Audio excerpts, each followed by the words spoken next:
Hello my dear lovely people, welcome back to my YouTube channel. അപ്പോൾ രാവിലെ തന്നെ ഞാനിത് എവിടേക്കാണ് പോകുന്നതെന്നല്ല, നമുക്കൊരു ചെറിയൊരു എക്സാം എഴുതാനുണ്ട് ഗൈസ്.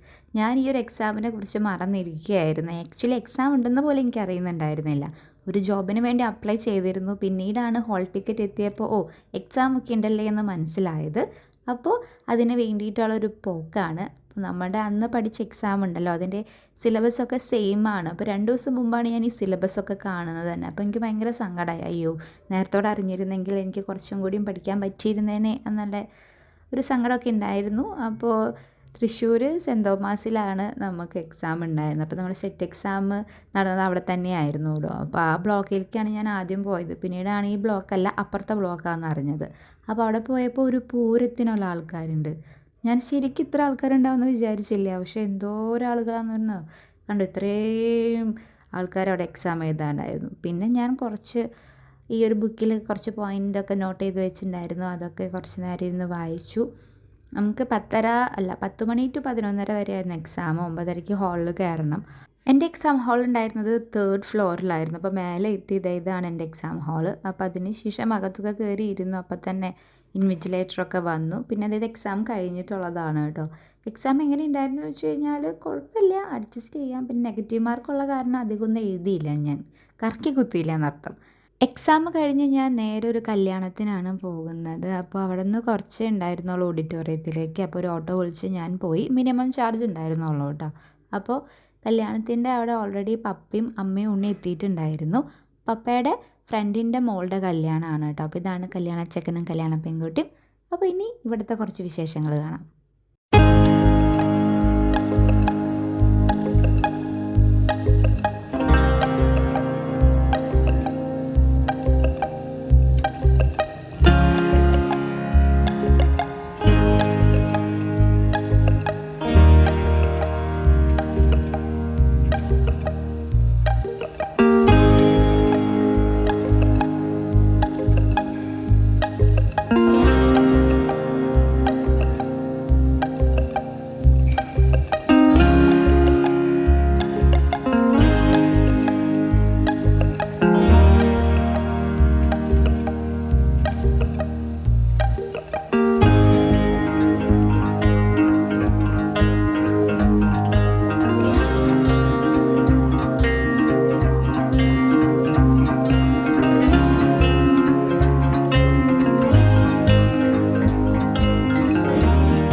സദ്യ കഴിച്ച് പായസമൊക്കെ കുടിച്ച് ഉണ്ണി ഓൾറെഡി കാറിൽ വരുമ്പോൾ തന്നെ കിടന്നുറങ്ങിയിട്ടുണ്ടായിരുന്നു കേട്ടോ. അപ്പോൾ അവൻ ഉറങ്ങുന്ന സമയത്ത് ഞാൻ വിചാരിച്ചു കുറച്ച് ജേർണലിങ് ചെയ്യാമെന്ന്. ഈ സ്റ്റിക്കേഴ്സൊക്കെ സെറ്റ് ചെയ്തിട്ട് ഇതുവരെയായിട്ടും ഞാൻ കറക്റ്റായിട്ടൊരു പ്രോപ്പർ ജേർണലിങ് ഞാൻ ചെയ്തിട്ടില്ല. ആർട്ട് ജേർണലാണ് ഞാൻ ഉദ്ദേശിക്കുന്നത് കേട്ടോ. അപ്പോൾ അതിന് വേണ്ടിയിട്ടുള്ള ബുക്കാണിത്. ഇത് ഞാൻ കുറേ കൊല്ലം മുമ്പ് വാങ്ങി വെച്ചതാണ്. ഇപ്പോഴാണ് ഞാൻ എടുക്കുന്നത്. അപ്പോൾ ആദ്യത്തെ പേജ് ഞാൻ എൻ്റെ ഉണ്ടായിരുന്ന കുറച്ച് സാധനങ്ങൾ വെച്ച് ചെയ്തതാണ്. അപ്പോൾ ഈ ഒരു പേജിലാണ്. അപ്പോൾ എന്തൊക്കെ ചെയ്യണം എന്നുള്ളത് ഞാൻ ആദ്യമേ തന്നെ തീരുമാനിച്ച് വെച്ചു. കാരണം ആ ഒരു പ്രോസസ്സൊക്കെ കാണിക്കാൻ നിന്ന് കഴിഞ്ഞ് കഴിഞ്ഞാൽ ഈ വീഡിയോൻ്റെ ലെങ്ത് ഇത്രയൊന്നും ആവില്ല. അപ്പോൾ കുറേ ഉണ്ടായിരിക്കും. അപ്പോൾ ഓൾറെഡി ഏതൊക്കെ സ്റ്റിക്കർ യൂസ് ചെയ്യണം, എങ്ങനെയാണെന്ന് ചെറിയൊരു ഐഡിയ വെച്ചിട്ടാണ് ഞാൻ സ്റ്റാർട്ട് ചെയ്യുന്നത് കേട്ടോ. പിന്നെ അതിന് ശേഷം പിന്നെ ഓരോന്നായിട്ട് ഞാൻ സ്റ്റിക്ക് ചെയ്യാൻ തുടങ്ങാണ്.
This is the final look. എങ്ങനെയുണ്ട്? നിങ്ങൾക്ക് ഇഷ്ടമായോ? എനിക്കിഷ്ടമായി. ഞാൻ ഇത്രയാവുമെന്ന് വിചാരിച്ചില്ല. This is the first time I am trying ഇങ്ങനെ. അപ്പോൾ അതിന് ശേഷം ദേന 4 മണിയോട് അടുത്താറായി. അപ്പോൾ ഞാൻ വിചാരിച്ചു ഞാനും കുറച്ച് നേരം ഒന്ന് മയങ്ങാമെന്ന്. അപ്പോൾ നിങ്ങൾക്ക് ഈ വീഡിയോ ഇഷ്ടമായെങ്കിൽ എന്ത് ചെയ്യുക? ലൈക്ക് ചെയ്യുക, സബ്സ്ക്രൈബ് ചെയ്യുക. ആ സബ്സ്ക്രൈബിൻ്റെ അപ്പുറത്തൊരു ബെൽ ബട്ടൺ ഉണ്ട്, അതും കൂടി അമർത്താം കേട്ടോ. So that's it. ബൈ.